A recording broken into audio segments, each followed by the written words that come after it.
네, 안녕하십니까 시청자 여러분. 7월 21일 대연TV 대표 코너입니다. 여의도선 프로 시작하겠습니다. 제 옆에는 장경상 프로 나와 계셨고요. 그리고 그 옆에는 강명구 프로님 나오셨습니다. 그리고 오늘 또 한 분 귀하게 모셨습니다. 이 빨간 머리의 이 주인공은 누구실까? 이재수 프로님이신데 문화예술 컬럼니스트이시면서 영화 감독이시면서 음악 프로듀서이시면서 밴드 실제로 음악 밴드, 락 밴드를 하고 계십니다. 우리 이재수 대표님이신데 오늘 특별히 모셨습니다. 여러분들하고 함께 좀 지루해질만 할 때 이 기타 연주를 한번 들려드리고 싶어서 한번 모셨습니다. 네. 기타 연주를 하면 더 지루할 텐데. 아니요, 지루하지 않은 걸로 락으로 해주세요. 네. 파주 운정에서 오셨는데, 네. 자 파주 운정에서 시청하시는 분들 계시면 응원의 박수 한번 지금 쳐주시기 부탁드리겠습니다. 구독해주세요. 협찬인데 예. 핑크레드라고 정확히 얘기해줘야지. 핑크레드 참 네. 저기 요 헤어스타일 하신 게 네. 동네 미용실에서 새로 신제품 나왔다고. 핑크레드. 핑크레드. 네, 핑크레드. 오래가고 좋더라고요. 네, 오래가고 좋은데 좀 전에 이거 시작하기 전에는 왜 이렇게 오래 가는지 모르겠다라고 불만을 토로하셨어요. 아니 좀 이 방송하기에 부적합한 색깔 아닙니까? 매우 적합하죠. 아니 네. 아니 예전에는 그 뒤에도 있어요. 네. 예전에는 KBS 네. 방송 가면 네. 귀걸이 안 되고 염색 안 됐거든요. 그렇죠. 네, 네. 써 있었어요. 네. 그래서 그거 괜찮죠? 여기는 어, KBS가 그럼요. 아니고 DBS. 여기 TBS입니다. 네, TBS. 예. 하여튼 네. 구독자 1000명 축하드립니다. 감사합니다. 네, 감사합니다. 자, 열려있는 방송. 네, 구독자 1000명 아니고 1116명 뭐 글쎄, 또 올랐습니다. 100명이 네. 넘네요. 오늘 첫 주제는 이재명의 대망론입니다. 자, 요즘 뭐 신문과 방송 보시면 가장 그 핫한 정치인으로 부상을 했습니다. 이유는 다 여러분들 아실 겁니다. 얼마 전에 있었던 대법원 판결에서 벌금 300만 원이 확정이 됐으면 경기지사직을 잃고 피선거권도 5년 동안 제한을 받게 되는데 다행히도 무죄 취지로 파기환송되면서 극적으로 정치적으로 살아났습니다. 극적으로 살아났습니다. 자, 이재명 경기지사의 행보가 요즘 눈길을 끕니다. 특히 이제 정부 정책에 반하거나 혹은 정부 정책과 다른 방향의 해법을 제시하는 일들이 지금 벌어지고 있는데, 예를 들면 부산시장과 서울시장 지금 다 성추행 관련 의혹으로 두 분, 한 분은 고인이 되셨고 한 분은 스스로 물러나셨는데, 여기 이제 내년 4월에 있을 보궐선거에 후보를 내지 말자 이렇게 주장을 하고 있어요. 그리고 또 정부 당정이, 그러니까 이제 청와대와 민주당이 그린벨트 해제를 논의하는 것을 이건 맞지 않다, 재개발, 재건축으로 가는 게 맞다 해서 브레이크를 걸었습니다. 자, 우리 강프로 보시기에 이재명 경기지사 저기 대망론 가능성 있겠죠? 여기 뭐 어떻습니까? 제가 퍼센테이지로 본다면 가능성 몇 퍼센트까지 올라와 있나요? 지금 현재로는 저는 가능성이 매우 높다. 매우 높다. 퍼센테이지로, 퍼센테이지로 숫자로 80% 정도. 80%? 좀 평가하고 싶어요. 와, 엄청 왜냐하면 높게. 예. 너무 후하게 점수를 주시는 거 아니에요? 어제 아침에 네. 그 이재명 지사가 뭐 아침 프로에 나와가지고 인터뷰하는 걸 보니까 이 이재명 지사의 그 탁월한 대중의 흡입력. 흡입력. 네. 이 뭐랄까요, 이 그 탤런트가 대중의 요구를 담아내는 압도적인 뭐 호소력도 있고 정무적 감각이 뛰어나다 이 사람. 감각이. 야, 근데 저기 지금 소속이 미래통합당이시죠? 근데 뭐 이렇게까지 현재 민주당 내에서의 평가를 지금 하는 거니까. 민주당 내에서. 네. 그래서 저는 이거를 이낙연과 이재명 대결은 네. 기름장어와 늙은 너구리의 한판 승부다. 왜 그렇습니다. 늙은 너구리라고 네. 얘기를 했냐면 장어와 너구리는 사실은 좋습니다. 뭐 계속 하시죠. 이 이재명 지사의 어제 인터뷰를 보면서 야, 이 양반 그 좌파 본색을 완전히 숨기면서 이 표현하는 그 각 이슈마다 이 탁월한 정무적 판단을 하면서 어떤 정치적 분수령을 표현하는 듯한 발언들을 하는 걸 보고 야, 이 사람 정말 오묘한 너구리다라는 생각이 좀 들었고, 이낙연 우리 전 지사는 너구리보다는 영리한 너구리 좋습니다. 그렇습니다. 네. 그리고 뭐 우리 기름장어라고는 우리 이낙연 전 지사는 네네. 소문이 났던 사람이니까 네네. 이 두 분의 한판 승부 지켜보는데 재밌을 것 같습니다. 아, 예. 장어는 또 몸에 좋은 거니까, 네. 뭐 다, 두 분 다 쓰임새가 분명히 있을 것 같긴 한데요. 예. 근데 아마 저기 장프로님 생각은 좀 다르실 거예요, 아마도. 어떻게 보십니까? 아니 80%까지 왔다는데 그건 좀 과한. 아니 점수 근데 아닌가요? 그 이재명 지사에 대한 얘기는 네. 이미 지난 시간인가 지난 시간 했잖아요. 네, 했습니다. 그 이거 네. 재판 결과에 따라서 20% 이상 금방 치고 올라와서 결국 이제 할 거라고. 근데 저는 네, 한 그렇죠. 그 숫자로 얘기하자면 저는 그냥 제가 맥시멈으로 보는 건 60이에요. 60%까지 네. 왔다. 네, 60%까지는 왔다고 봐요. 그 지금 그 이재명 지사의 저력이라고 하는 거는 이 사람이 지난번에도 나왔잖아요. 네, 지난번에 성남시장 재선 성남시장 자격으로 네, 네. 대선 출마 맞습니다. 경선에 뛰어들었어요. 네, 맞습니다. 그때도 이 양반이 맥시멈이 18%예요. 당시 지지율이. 이 사람이 뭐 그 허리버리한 사람은 아니에요. 아, 그렇군요. 게다가 이 사람은 그 안동에서 초등학교만 나오고 다 검정고시를 한 사람이에요. 맞습니다. 예. 그때 어린 뭐 기술공이었지 않습니까? 예. 아, 그러고 보니까 우리 저 강연자 강프로가 이렇게 후원 점수를 준 게 동양인에서 그런 네, 거예요. 동네 사람이라서. 안동은 동네 사람이라서. 네. 지연이네. 예, 지연이네. 그래서 생각보다 만약에 지금 이제 결국은 대통령 선거라고 하는 거는 현 대통령하고는 조금 다른 스타일의 사람을 찾는 거거든요, 사실은. 왜냐면 우리나라 이제 그렇죠. 단선제 대통령제에서 한 번도 기존의 대통령과 똑같은 캐릭터를 가진 사람을 이어간 적이 없어요. 아, 그렇죠. 네. 결국 반대되는 캐릭터를 찾게 돼 있어요. 그렇죠. 그리고 이제 그러다 보니까 이제 이재명 지사도 제가 약간 이제 앞으로 이제 좀 지금 인터뷰 때문에 네. 좋게 보셨다 그랬잖아요. 네, 네. 저는 인터뷰 때문에 약간 불안감을 느낀 게 뭐냐면 이 사람이 벌써부터 무자 몸조심을 하는구나. 아, 벌써 몸조심이요? 네, 왜냐면 이제 벌써부터 안정감을 보여주려고 애를 써요. 아. 내가 이렇게 막 이렇게 좌충우돌하는 사람이 아니다. 네. 지금까지는 굉장히 그런 식의 스타일을 보여왔잖아요. 굉장히 저돌적이었죠. 네, 강력한 리더십. 네. 근데 갑자기 이 사람이 근데 나는 반문이라는 거에 대한 또 약간 좀 이제 불편함도 있는 거죠. 그러다 보니까 이제 문재인 대통령에도 한마디도 얘기도 하고, 그러니까 자칫 잘못하면 이렇게 가다 보면 자기 본 캐릭터를 잊어버리게 돼요. 그러면 이거는 그것도 효과는 요소가 돼요. 그렇군요. 네. 그래서 뭐 지금으로서는 국정 운영을 담당할 만한 그런 무게감이 있고 안정감이 있다는 걸 보여주는 것은 좋지만 네네. 본질을 잊어버리면 안 돼요. 이재명이라는 사람을 국민들이 지지하는 이유는 딴 데 있는 게 아니에요. 그 안정감보다는 강력한 리더십. 아, 예. 그러니까 이재명 본연의 그 특유의 그 컬러가 있어야 된다. 예, 그래서 그 색깔마저 지울 정도로 가면 이거는 잘못하면은 그 자기 아주 본질적인 지층을 네. 잃어버릴 수도 있어요. 아, 그렇군요. 그래서 네. 옛날에 제가 이제 왜 그런 말씀을 드리냐면 이해창 총재 같은 경우가 예. 선거 잘 이끌어 가다가 선거를 앞두고서 중요한 대목 고비마다 왔다 갔다 하기 시작해요. 아, 자고면하시구나. 네. 어떤 이슈에 대해서 이랬다 저랬다 하기 시작해요. 아, 예. 왜냐면 그게 다 됐다고 생각하는 사람들의 특징 중에 하나예요. 아, 그렇군요. 그렇게 보셨구나. 네. 그래서 저는 저는 완전히 거꾸로 어, 해석을 해요. 아직은 시기상조다 이렇게 봐요. 아, 그렇게까지 가기엔 아직 시기상조다. 그래서 아직 1년 한 8개월 남았습니다. 그렇죠. 아직 많이 남은 거예요. 그리고 이쪽 지금 미래통합당 우파 진영의 후보가 아직 안 나왔잖아요. 그렇죠. 네, 그거는 그래서 그러니까 반문과 소위 얘기해서 자신이 가지고 있는 강력한 리더십이라고 하는 거를 더 네. 확보하는데 주력을 해야 된다 일단. 아, 네. 그렇군요. 그것을 통해서 안정감을 드러내야지. 그거를 묻어버리고서 안정감을 드러내는 것은 네. 자칫 잘못하면은 그 소위 얘기해서 부자 몸조심을 표시하고 아, 우리나라 부자 사람이 제일 싫어하는 게 몸조심. 그거예요.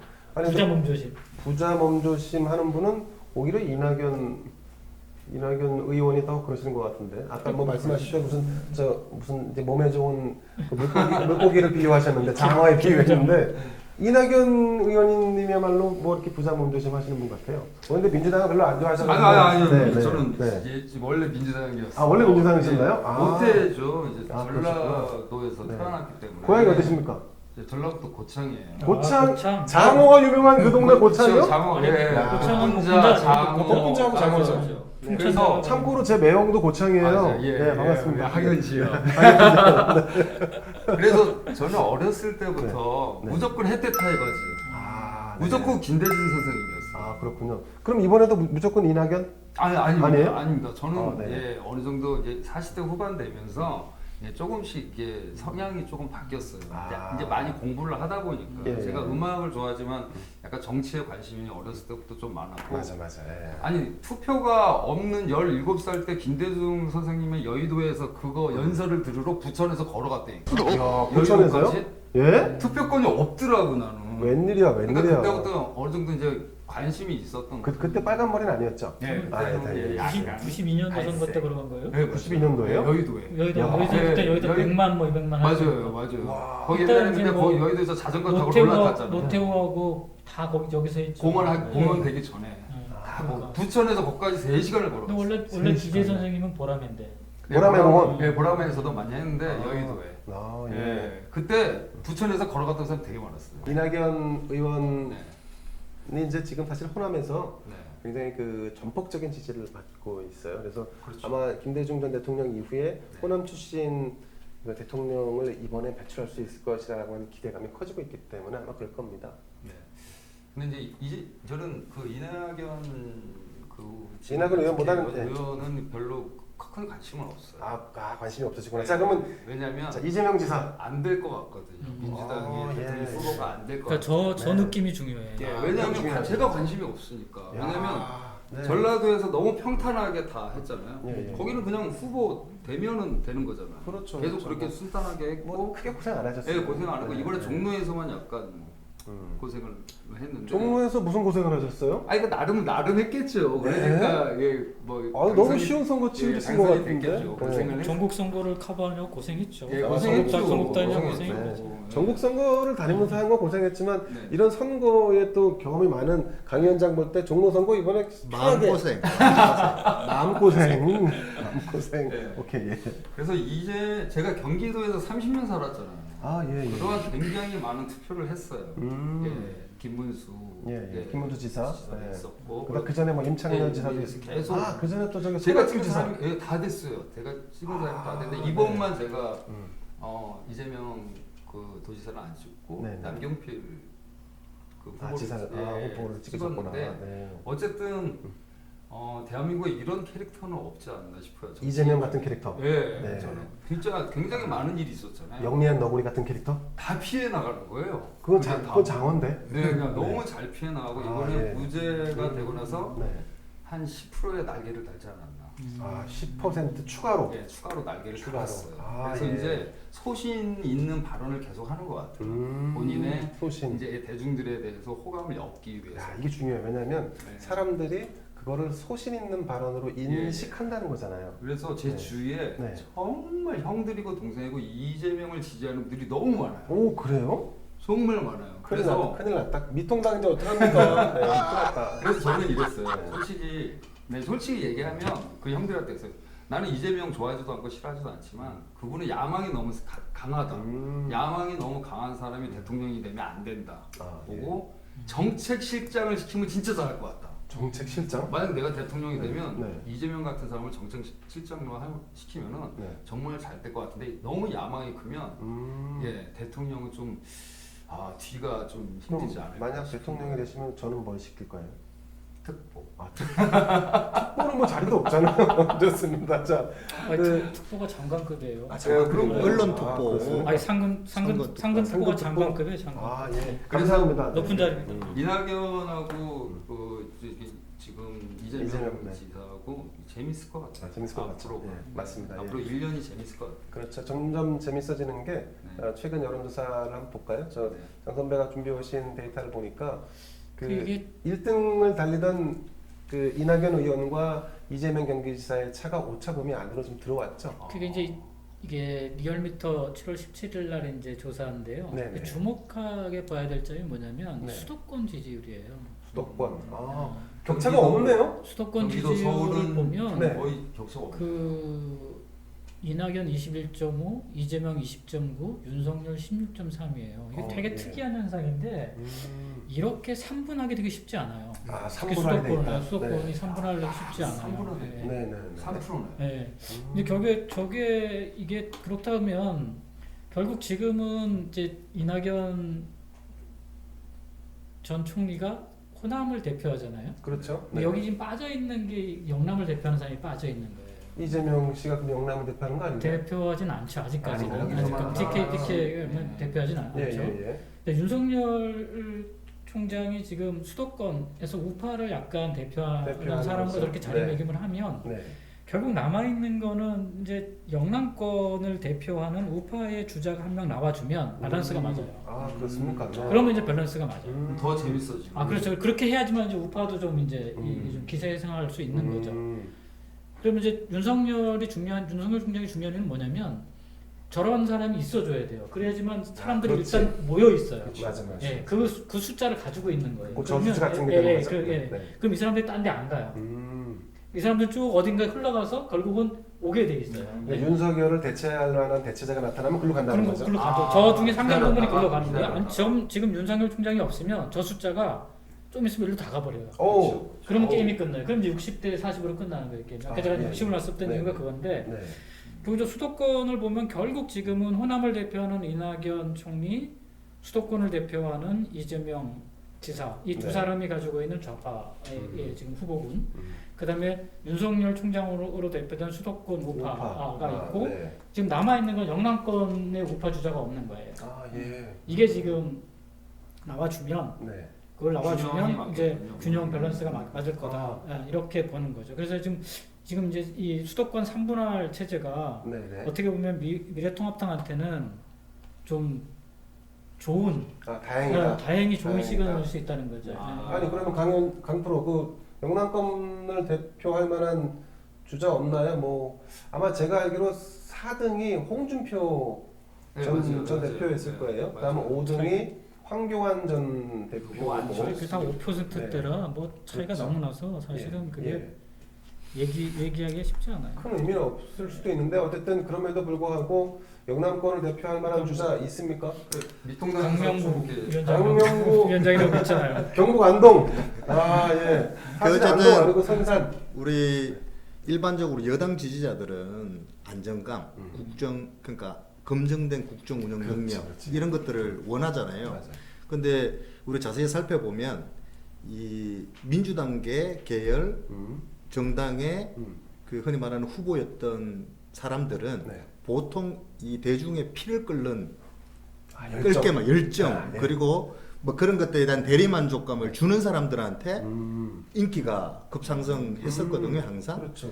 이제 그런 면에서 이낙연 전 총리 같은 경우는 호남 출신이라 안정감은 있지만 네. 오히려 전통적인 민주당 지지자들한테는 하여튼 마이너스다. 제가 사실은 뭐 그 부산에 갔었는데 최근에요. 부산 분들은 이 호남의 맹주가 1등을 달리는 것에 좀 불편함을 느끼더라고요. 아무래도 그러니까 그렇죠. 이낙연 네, 아무래도 의원에 대한 불편함이 좀 네. 있었고 그리고 이제 제가 또 이 최근 이재명 경기지사가 그 무죄 취지 파기환송을 받으면서 드러난 그 변화 중에 하나가 김부겸이라고 하는 사람의 기대치가 완전히 사라졌다는 거예요. 네. 그치, 김부겸도 사실 민주당에서 TK를 대표하는 주자인데 이재명의 등장으로 김부겸이 완전 죽었어요. 그러니까 이제는 그냥 차기 대권이 아니라 그야말로 그냥 당권 정도에 도전할 수 있는 정치인으로 이렇게 좀 논에서 벗어나고 있는 게 아닌가 하는 이런 특징도 좀 보입니다. 그래서 이낙연과 이재명 간의 이 파전이 계속되면 네. 하여튼 어쨌든 우리 보수 쪽에서는 네. 정말 큰일이다. 큰일이죠. 이게 그렇죠. 지금 네. 이게 근데 지속되면 네. 그 어쨌든 참신한 사람을 우리는 선택할 수밖에 없는 구조로 갈 거다. 그렇죠. 기존에 나와 계신 분들은 이 끼지를 못하니까 아예 게임이 안 되니까요 지금. 아 좀 참신한 좀 그 장프로나 강프로 이런 분들 다 섞어놓은 분들이 좀 어떻게 좀 딱 등장했으면 좋겠는데 그 예. 등장해야죠. 조금 이제 다행스러운 거는 그나마 미래통합당하고 보수층에서 네네. 아직까지 이재명 지사에 대한 지지가 높지 않아요. 그 자리 숫자를 안 가고 그나마 조금 다행스러운 부분은 왜냐면 이제 네. 저게 그쪽으로 이제 슬슬 옮겨가기 시작하면 네. 저게 두 자리 숫자 이상씩 나오기 시작하면 걷잡을 수가 없거든요 사실. 근데 제가 볼 때 저게 조사 시점이 7월 17일 아마 전에 한 거지 네, 않습니까? 그렇죠. 네, 그러다 보니까 이게 7월 말까지 가면 그 필시 저 말씀하신 우려한 상황, 이 수도권의 우파라든가 아니면 영남권의 일부 중도도 옮겨갈 가능성이 있죠. 여전히 있죠. 그래서 지금 이제 미래통합당에서 한 6.7%, 예. 보수를 자기 자신을 보수라고 하는 사람, 보수라고 하는 사람들이 9.8% 나오잖아요. 예, 이재명 지사 하는 게. 네. 지금 이제 윤석열 한 30%, 25.6%에 비하면 훨씬 이제 적은 숫자죠. 근데 이 숫자가 만약에 여기서 한 2배씩 뛰면 네. 이 숫자가 이제 한 20% 후반대로 넘어가는 그렇죠, 거죠. 맞습니다. 예. 그럼 역전되는 거죠. 이낙연 차기 뭐 네. 거의 이제 동동하게 할 거예요. 그렇게 그렇죠. 게임이 벌어지면 네. 이제 정말 낄 틈이 없어요. 깰 틈이 없죠. 네. 그럼 이제 미통당이나 나머지 야당들은 그냥 2022년 손에 줄 게 없다. 그렇죠. 이제 저 두 사람 중에 이제 승자만을 봐야 되니까 좌파 합의 52.8 5.7%가 지지가 누구지? 5.7. 김종인 비대위원장. 네. 제가 나가도 0.8은 0.8이 쉬운 수치는 아니에요. 전국적으로 조사하는 거니까. 0.7은 네. 충격인데. 근데 이거는 이제 0.7 무시하지 마세요. 21은 이제 저 윤석열 총장을 절로 뺐어요. 중간으로 중간으로 빼버렸어요. 빼버리고요. 14.3%를 뺀 숫자니까 네. 윤석열 총장을 집어넣으면 35%가 되는 거예요. 예, 그럼에도 불구하고 뭐 거의 한 17% 차이가 나는 거죠. 그러네요. 지금 네. 현재 상황이. 네, 그러니까 이게 마냥 이렇게 이지고잉할 수 있는 건 아닌 것 같아요. 맞습니다, 네. 맞습니다. 이건 뭐 지금- 상황들은 계속 있을 수 있죠. 예, 정권도 말로 향하고 있고 자, 이재명을 견제할 이 친문의 견제도 있지 않을까요? 친문의 견제? 그렇죠. 네. 그 굉장히 싫어하더라고요.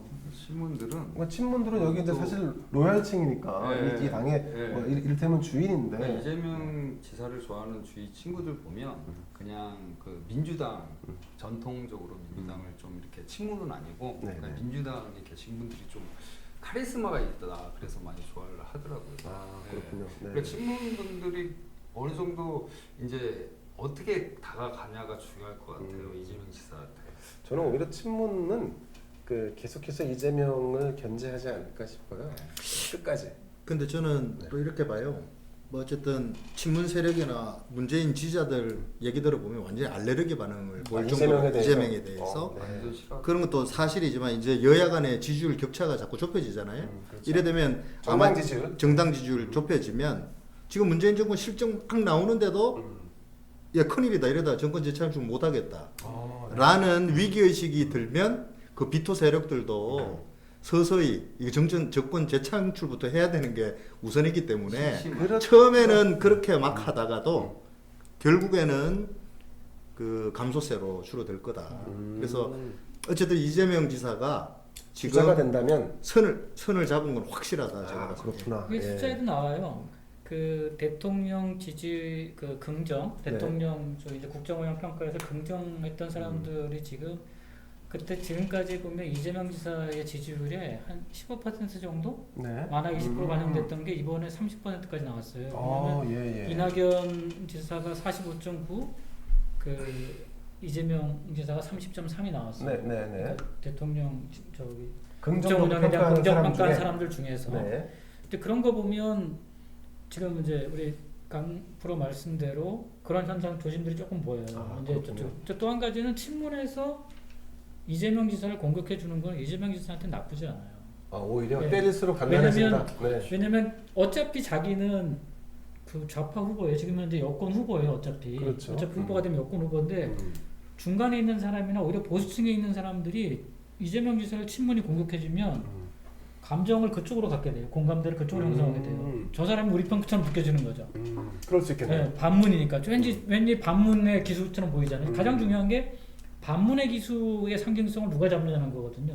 근데 지금까지 1등을 누가 달리고 있냐면 이낙연. 이재명. 반문의 기수가 반문의 이재명. 기수 이재명. 2등이 윤석열이에요. 예. 이게 이 싸움이 중요하거든요, 사실. 예, 예, 예. 근데 이 싸움에서 확실하게 기선을 제압하고 있는데 거기다가 친문이 공격해 준다는 거는 그 달리는 말에다 채찍 가해 주는 거죠. 아 그렇군요. 기로 확 붙는 거야. 중간 편이죠, 예. 말 그대로. 상당히 저 귀에 확 들어오는 말씀이시네요. 그러면 윤석열이 만약에 이제 출마하지 않겠다라고 하면 아까 얘기했던 한 16% 정도의 지지율이었죠. 그렇죠. 예. 그게 그 야당으로 오게 될까요? 아니면 지금 여당 그 이게 중요할 것 중에서 같아요. 그 중에서 이 무당층이라든가 네. 그 중도층이라든가 이런 분들은 이재명한테 갈 가능성이 높은 거죠. 이재명 왜냐면 이쪽에 사람이 절반 없으니까. 이상을 가져왔네. 이쪽은 후보가 없잖아요. 어이구야 큰일 났네. 큰일 난 거지. 그러니까 이제 한국 윤석열 총장이 당분간 버텨줘야 돼요. 이쪽에 사람이 나올 때까지. 아 그러면 확실하게 좀 버텨줘야 돼요. 확실하게 버티려면 그러면 검찰총장 자리도 계속 버텨야 되나요? 계속 버텨야죠. 버텨야 되는구나. 아 네. 이분 참 이게 좀 불행한 웃어야 될지 울어야 될지 모르겠지만 이게 얼마나 참 이게 깝깝한 상황이에요. 현직 검찰총장한테 네. 그 우파의 미래를 좀 오파의 미래가 여기 가 있으니까. 지금까지 이런 경우가 있었는데. 없었죠. 이런 경우는 네. 없죠. 예. 우파의 미래를 지금 공수처로 지금 치려고 하고 있는 상황이네요. 네. 아니 근데 이게 친문 얘기는 예전에 그 MB하고 박근혜 전 대통령 때도 마찬가지였어요. MB가 대통령 때 박근혜 대통령이 계속 이렇게 반 MB에서 그렇죠. 막 선봉에 맞습니다. 서고 막 네, 그랬잖아요. 네. 그게 그때 당시에 친이게 공격하면 공격할수록 박근혜 후보만 사는 거예요. 아 예. 근데 이제 이거를 제대로 못한 사람이 이제 MS인 거예요, 김무성. 아. 이 사람은 확실하게 반 박근혜에 섰어야 돼. 음. 그래야지만 그 리더십을 먹는데 이 사람은 그걸 못한 거예요. 어정쩡하게 해버린 거죠. 지금도 상황이 좀 비슷해요. 네. 이낙연 지사가 좀 공격적으로 뭔가 대치를 만들어내야 되는데 이 사람이 좀 공격에 능하지 못한 사람이잖아요. 좀 느낌에. 부드러운 네, 스타일이죠. 부드러운 네. 스타일이고. 좀 카리스마가 떨어져. 그다음 또 야당이 좀 뭔가 강해서 아, 막 그렇지. 공격을 해야 되는데 지금 맞아. 야당도 지리멸렬하거든요. 그런 면에서 그다음에 이재명 지사가 지금 여의도에 있는 게 아니잖아요. 그렇지. 가장 유리한 그리고 거죠. 자기의 땅에 네. 정책적 그렇죠. 실험을 할 수 있는 아주 중요한 토대를 갖고 경기도라고 있고, 하는. 경기도라는 네. 거기서 사랑을 받고 있고 그렇지. 여의도에서는 욕 안 먹고 이러니까 잠재적으로는 이재명 지사가 인기가 더 올라갈 것이다. 네. 당분간은. 요 분위기 조금 좀 바꿔보는 차원에서 네. 우리 저 이재수 프로의 그 기타 연주 한번 잠깐 듣고 갈까요? 네. 아, 짧게 그냥. 대현 TV 지금 나날이 발전하고 아니, 있습니다. 약간 그 개그 콘서트에서 코너 넘어갈 때. 그렇죠, 맞아요.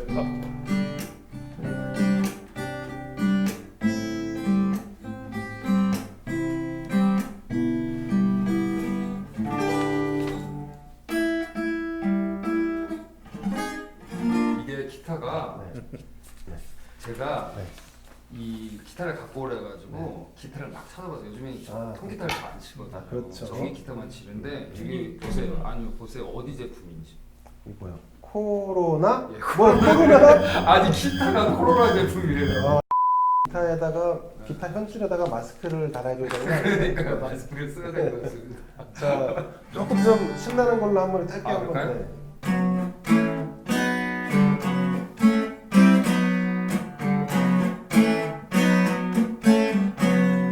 이건 다시 같은데? 이건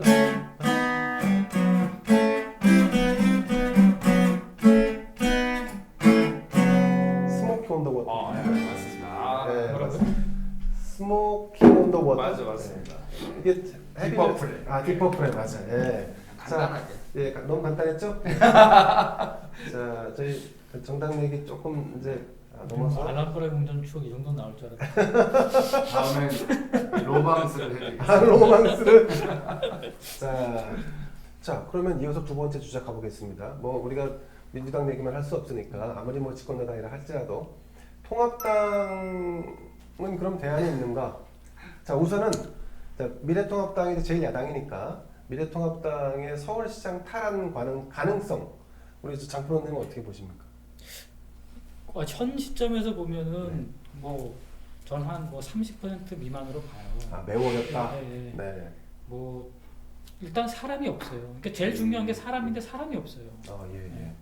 결정적으로. 음. 그러니까 사람이라고 하는 그러니까 거는 출마- 새롭게 내놓을 사람이 없어요. 시장 후보가 없다는 거죠? 아 그렇죠. 새롭게 내놓을 사람이 없어요. 새로운 상품이? 네, 네. 새로운 상품이 없어요. 음. 예를 들어서 지금 뭐 안철수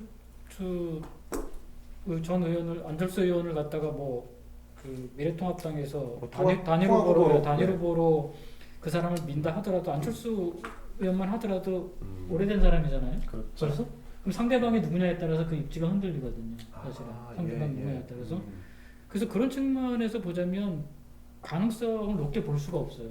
그러니까 정책의 문제가 아니라 무조건 네. 사람이 첫 번째거든요. 그렇죠. 사람이. 근데 그러면 지금부터 사람을 만드는 사람을 어떻게 안 되는 사람을 끌어다 만들 수는 없어요. 그럼 그렇죠. 장들을 많이 펼쳐줘야 되고 마당을 열어줘야 되거든요. 멍석을 깔아야 된다. 아, 그렇죠. 네, 예. 네.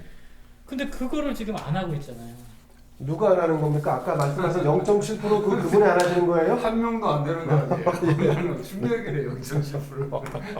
한 명도 안 근데 되는 거잖아요. 출마를 하고자 하는 분들도 너무 미온적인 것 같아요.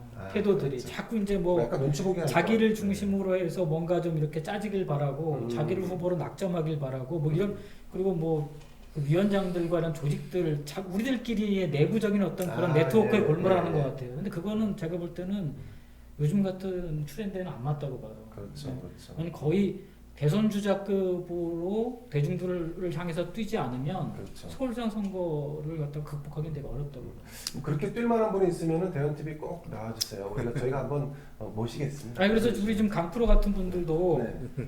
뭐 지금 이 대현 TV 이게 DBS도 열심히 하셔야 되지만 예, 예. 그런 것들 좀 한번 좀 열심히 하셔야 아니, 돼요. 강프로가 직접 출마하는 건 어떻습니까? 아 그러니까 제가 말씀드린 그런 거죠. 예, 예. 강프로 출마하면 저 이재수 프로님이 저 기타 쳐주시고, 예. 우리 뭐 그냥 해드릴게요. 나팔수 해주고, 예. 어떻게 좀 지금 구체적인 누군가를 자꾸 지칭하는 거는 별로 뭐 중요한 것 같지는 않고요. 자, 그 서울시장 뭐 사실은 뭐 쉽지 않아 보인다는 말씀을 좀 공감하는데 근데 지금 반대인데. 아 그러세요? 가능성이 있어요. 아 그렇습니까? 네. 아니 경기도 사시는 분이 또 서울시에 왜 또 관여를 하시는 아니, 거예요? 네. 모든 정치에 관심이 있어요. 아 예. 근데 민주당에서도 솔직히 지금 뭐 내지 마라 내라 뭐 이게 분위기가 안 좋은데 솔직히 민주당에서도 나올 분이 별로 없다고 저는 생각하거든요. 민주당에 네, 없어요. 그래서 저는 뭐 오세훈 얘기 또 나오고 네. 뭐 나경원 얘기도 나오고 막 네. 그러는데 아, 정말 참신한 여성 후보가 나오면 이번 사건 때문에 음. 좀 괜찮지 않을까 싶은데 전 그냥 개인적인 그냥 대중으로 보면 네. 미통당에서 유승민 후보가 나왔으면 좋겠어요. 지금 국회의원도 아니고 서울시장 후보로? 네. 근데 제가 보니까 아, 이게 개인적인 거예요. 우리 저 네. 이재수 프로님은 유승민 빠야. 유승민 아, 너무 말은 좋아해. 아니에요. 말은 아니에요. 말은 아닌데 한번 시켜보면 어떨까 싶은 아, 거예요. 잘하는지 시켜보면. 못하는지. 아. 사실 지금까지 네. 유승민 후보가 뭐 할 수 있는 게 하나도 없었잖아요. 자 그럼 유승민이 서울시장에 대해야 한다를 대화한 데가 아니고 유승민이 서울시장으로 뭐 됐으면 좋겠다라고 하는 후보로. 후보가 됐으면 좋겠다라고 하는 그 이유를 한 줄로 좀 설명할 수 있나요? 한 줄로 설명하면 일단 맡겨보자. 경제 전문가니까 일단은 맡겨보자. 경제 전문가니까 일단은 네, 맡겨보자. 맡겨보자. 오케이. 자 그러면 우리 강프로도 그 서울시장 미래통합당 후보로 좀 이 사람 좀 떠오른다. 이 사람 좀 괜찮지 않을까? 그나마 뭐 이런 분이 계실까요? 그 지금 뭐 구체적으로 저는 누군가를 자꾸 생각하기보다는 지금 이 기존에 있었던 정권들을 한번 봐야 된다. 예. 정권들이 보통 정권 후반 때는 그 핵심부에 있는 사람들의 부정부패로 레임덕이 왔거든요. 그렇죠, 그렇죠. 근데 이상하게 물론 그런 것들도 지금 많이 나타나고 있지만 그보다 더 중요한 거는 정책적 실패를 초래한 레임덕이 곧 오지 않을까. 그게 플러스 하나고요. 두 번째는 내로남불식의 어떤 지금 이 민주당 이 여권에서 행태들 있잖아요. 네, 있죠. 이 내로남불식의 행태가 아까 말씀드린 정책적 실패하고 결합되면서 이 뭔가 이제 무너지기 시작할 거다. 그럴 때 참신하고 괜찮은 후보를 지금부터 우리는 그게 누굽니까? 그거를 만들어내야 되는데 얼마 남지 않았어요. 누군가를 지칭하기는 싫고 네. 빨리 그런 부분들을 우리가 생각을 해야 된다. 진짜 얼마 남지 않았어요. 그래도 한 명만 지칭하면 안 될까요? 어떻게 좀 없을까요?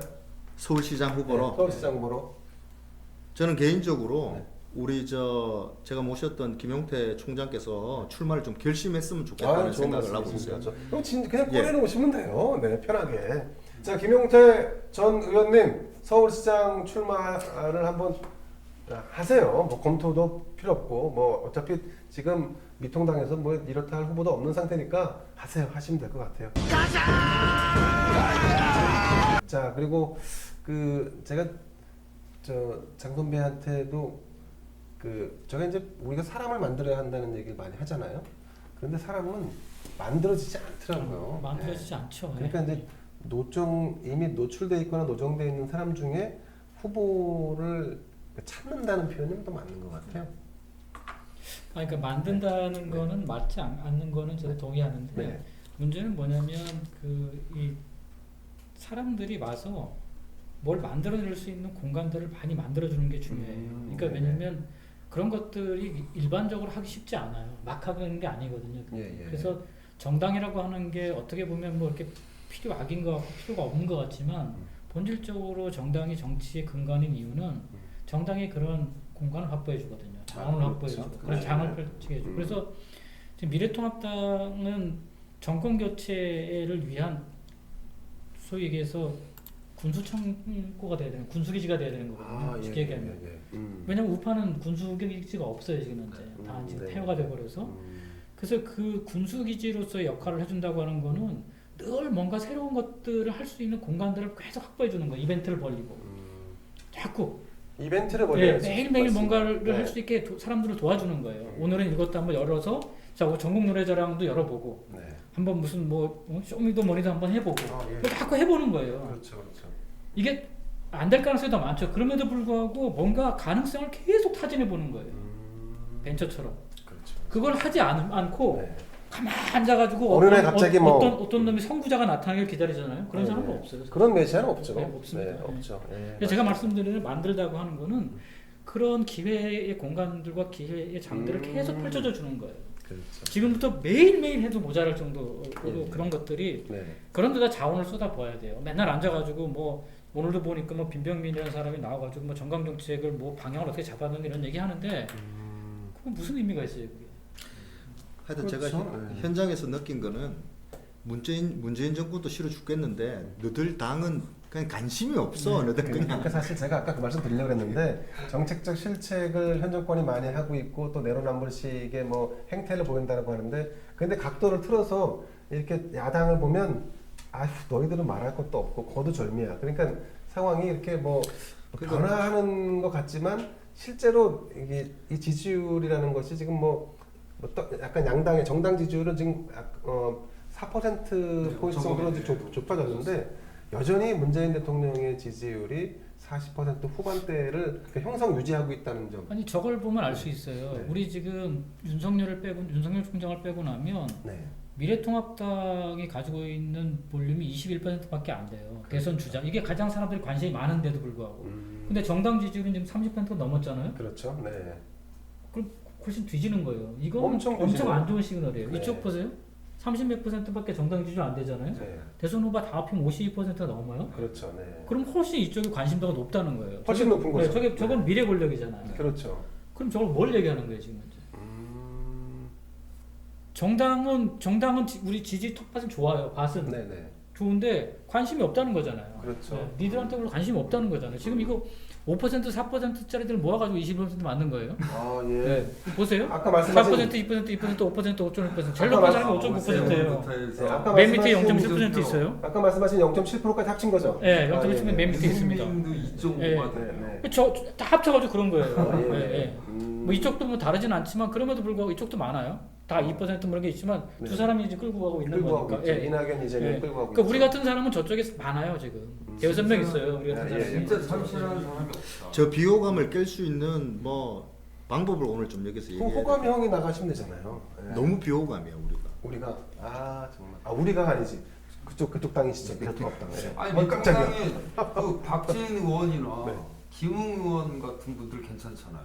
별론가요? 근데 김웅 네. 저기 검사하셨던 분. 젊으신 분. 아, 예. 그 젊으신 분들을 좀 이렇게 키우면 안 되나? 아니 근데 그 기본적인 인지도는 있어야 되니까요. 어. 예, 예. 아 근데 또 인지도 얘기하자면 또 다 있는 분들인데 지겨워 죽겠어요. 근데 지금 그러니까 몇 아까 장프로님이 말씀하셨던 그 비호감을 깰 수 있는 뭔가를 자꾸 해야 된다. 도전을 하고 아니, 장을 깔고. 아니 뭘 자꾸 해봐야 된다고 저는 기본적으로 뭘 자꾸 해봐야 된다는 주의예요. 네. 그러면 기본적으로. 길게 봐야 될 거 아니에요. 벌써 내년이 뭐 서울시장 그러니까 대보선 그러니까 내후년인데 그러니까 매일매일 뭔가를 그렇죠. 해야 된다고 얘기하는 거죠. 왜냐면 시간이 얼마 안 네. 되니까 시간이 얼마 이걸 갖다 몇 년 쓰듯이 써야 되는 거니까. 아, 뭐 예. 하나 하고 한 달 기다리 이러가면 곤란하잖아요.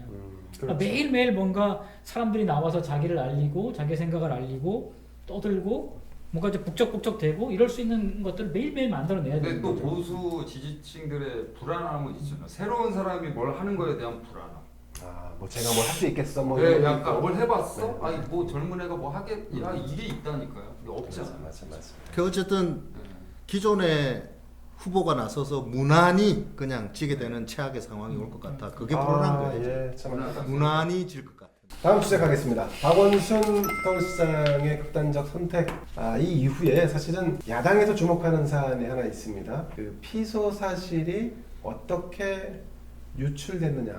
자, 이제 피소 사실이 유출된 거는 맞느냐? 네, 유출된 거는 맞는 것 같습니다. 일단 유출됐다라고 하는 문제 제기를 처음에 한 사람이 성추행 피해 여비서의 변호인 측에서 제기를 했습니다. 근데 실제로 이 변호인 측이 상당히 그런 물증을 좀 확보를 하고 있는 것 같고, 이게 이제 계속 이어져 오다 보니까 경찰 수사 라인에서 보고 라인을 거쳐서 청와대, 결국은 가장 정점에 있는 대통령까지 전달되는 이 라인 선상 어디에선가 피소 사실이 유출됐고, 그 피소 사실이 유출된 것을 캐치한 박원순 전 시장이 결국 그 다음 날 극단적인 선택을 하게 된 것이 아닌가, 뭐 이런 의구심이 듭니다. 그래서 이제 이 사실을 좀 밝혀내겠다고 미래통합당이 호언장담을 했죠. 그래서 김창룡 신임 경찰청장 인사청문회에서 밝히겠다 했는데 밝히기는커녕 별 얘기 없이 오히려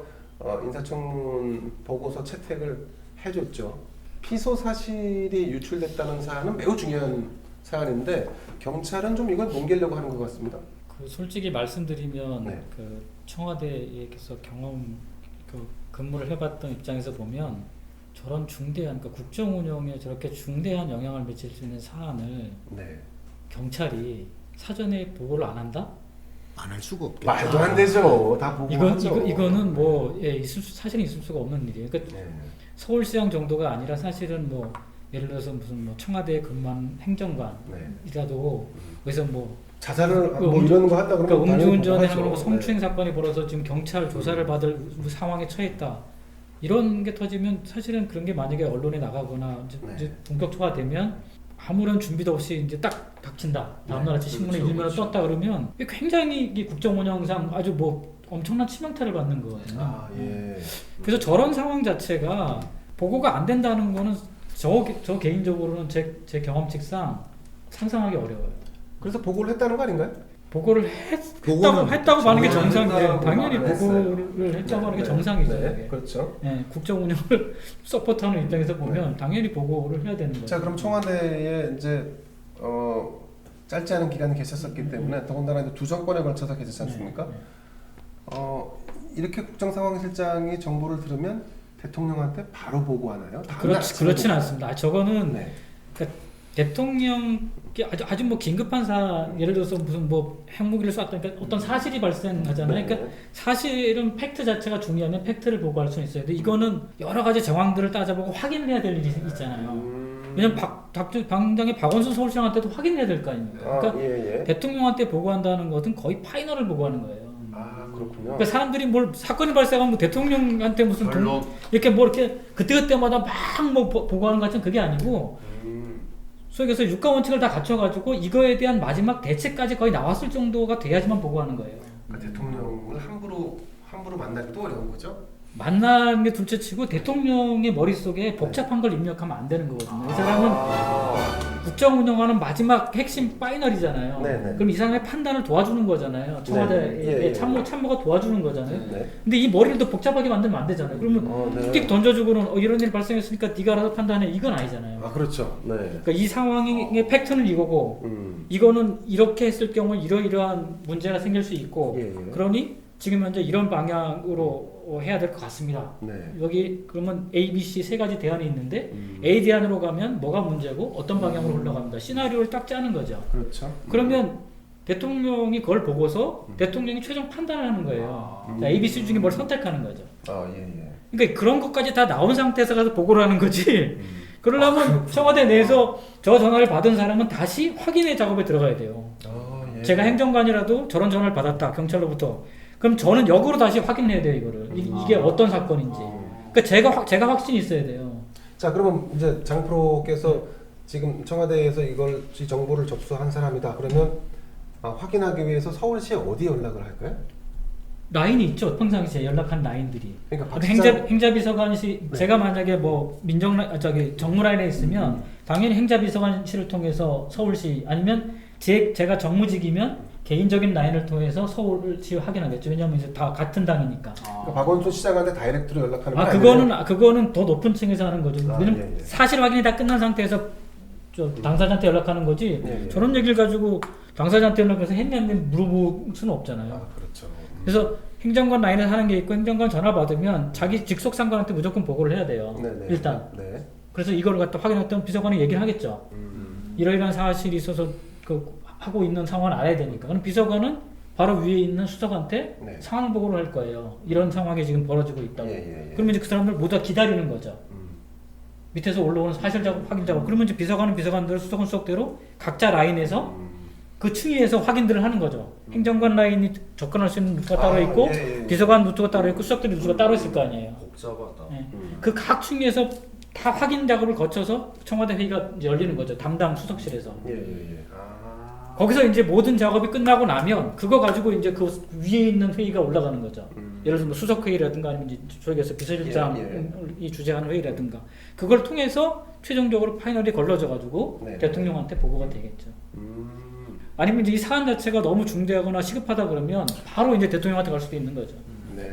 자, 이게 지금 장프로님 말씀을 듣다 보니까 그러면 누가 알려줬냐가 중요한 사실인데 알려줄 사람이 엄청 많네. 그러면 그렇게 따지면 그렇죠. 맞네.